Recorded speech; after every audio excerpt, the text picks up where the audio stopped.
ஆசைப்பட்ட எல்லா பொருட்களையும் நம்ம வாங்கணும். நம்ம என்னெல்லாம் நினச்சி பார்க்குறோமோ அந்த விஷயத்த செய்யணும். எவ்வளோ ஊரெல்லாம் சுற்றணும்னு நினைக்கிறோமோ அந்த டூர் எல்லாமே நம்ம போகணும். ஆனால் இது மட்டும்தான் வாழ்க்கையா? இதுக்காக தான் மனிதர்கள் படைக்கப்பட்டார்களா அப்படின்னு கேட்டிங்கன்னா கிடையாது.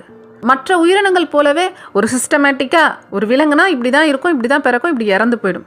அந்த மாதிரியே மனிதர்களையும் படைச்சிருக்கலாம் இல்லையா அந்த படைக்கும் சக்தி? அப்படியெல்லாம் படைக்காம பகுத்தறிவு என்பதை வைத்து அதையும் தாண்டி ஆன்மாவை உணரும் தன்மையை வைத்து கடவுளாகவே மாறக்கூடிய வாய்ப்பையும் எதுக்காக இந்த படைக்கும் சக்தி படைச்சிருக்காங்க?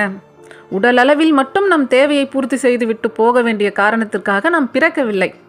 நம் வாழ்க்கையை அபரிமிதமாக கொண்டாடி கணம் கணம் வாழ வேண்டுவது உண்மைதான். அதே சமயம் இந்த உடலுக்காக மெனக்கெட்டு உழைக்கக்கூடிய அதே சமயம் நம் ஆன்மாவிற்காக, இந்த பிறவிக்காக, நம் படைக்கும் சக்திக்காக நாம் என்ன செஞ்சுக்கிட்டு இருக்கோம் அப்படின்ற கேள்வியை நாம் ஒவ்வொருவரும் கேட்டுக்கொள்ள வேண்டியது மிக மிக அவசியம்.